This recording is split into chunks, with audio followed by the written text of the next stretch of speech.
Alright, so what I'd like to do is show you some of my metal detecting finds. I'm getting a little gray these days. Silver, I'd like to call it silver. And while I was thinking a little bit about silver after looking in the mirror today, I thought about some of the silver finds that I found. This was one of the first ones I ever found way back at Priest Lake. It's a silver spoon. I found a certain amount of silver. I got a bunch here, and I'll show you some of my finds. This was kind of a hard one to find, but I found that in a schoolyard. It's some sort of a Catholic thing, and it's silver.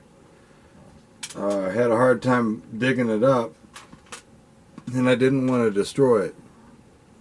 You know, you get your screwdriver down in there, whatever the digging tool you have, you run into some problems. Some of the rings that I've found, and it's been a long time since I've gone metal detecting. I'm getting the itch again, but you know, there's a bunch of rings, and these are just a few of them. I've got, I don't know if you can see those, but I've got a bunch of silver rings here.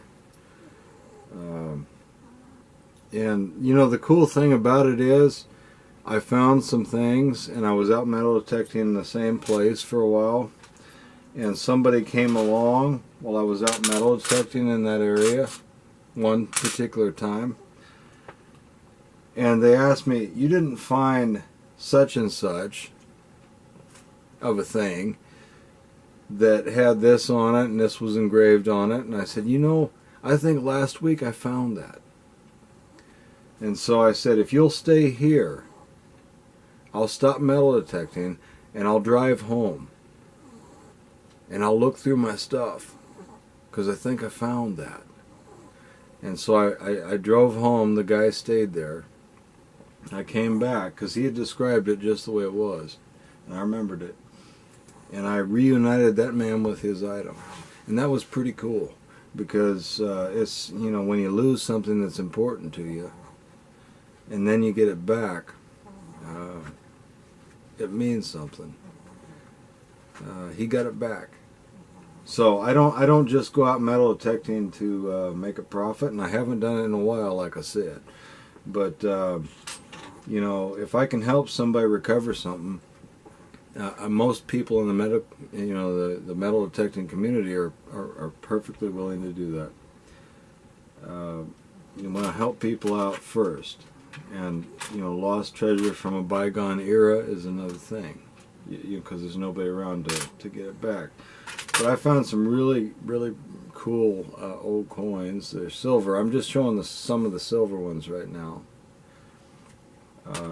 This one was underneath, and it was a schoolyard that had been there a long time, and we got a lot of metal detecting people, and this was under a root in a really weird place. And I didn't damage the tree, I didn't damage the root, but I found this and a couple other coins in the same beneath the same tree that no longer exists because the city came along and they kind of took the tree out and they redid the school and all that stuff. So I've got all kinds of mercury dimes and everything, but you know, it's always fun to pull those out of the ground. I've got a whole bunch of them here. I'm gonna need my glasses because I can't see hardly anything anymore up close.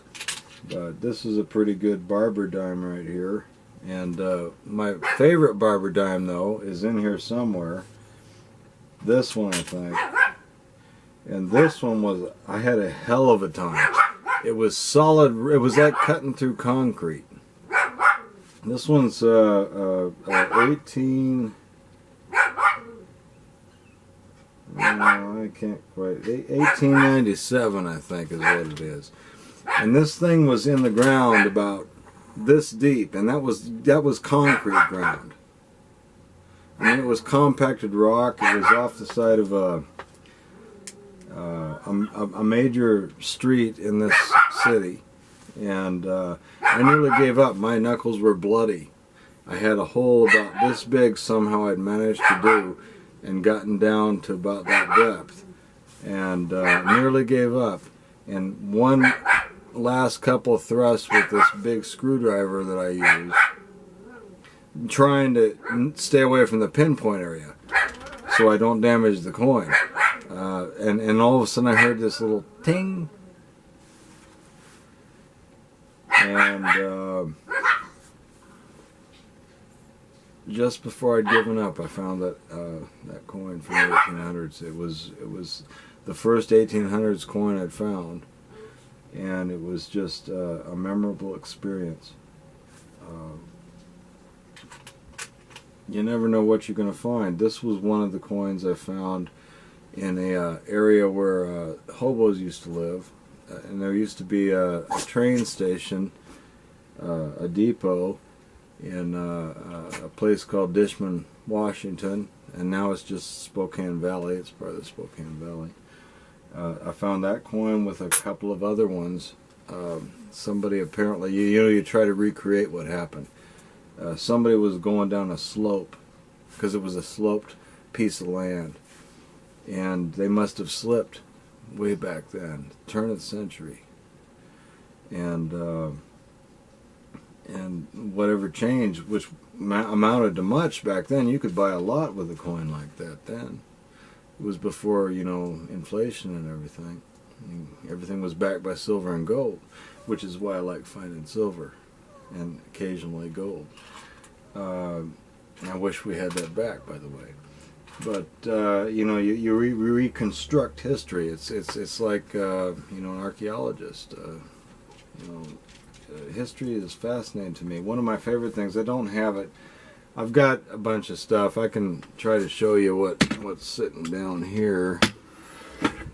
The silver. This is just some of the the silver that I like best. I mean, I've got a whole bunch of it, but those are the meaningful ones to me, these here, and silver wise.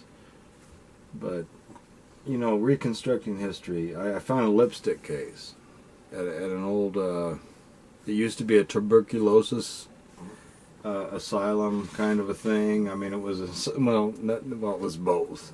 It was an asylum once, and then it was a tuberculosis treatment center way back, and I was digging through pavement again, pretty much then, old pavement from the old days, and tough times recovering that stuff. But then I went out into the yard, and I knew that one of the few people that had been selected to go to the Custer battlefield had also been there before. Well, she missed some stuff, and she's a great metal detecting aficionado. But she missed the lipstick case. It's silver. I have it in another area here. I should have brought everything out probably. I'll maybe make more videos if you're interested in this. But so when I uncovered that, I thought about who owned that. What did she look like? And there was still some lipstick in there, you could see. And somebody who's probably long past, her lips touched that. You wonder who she was. You wonder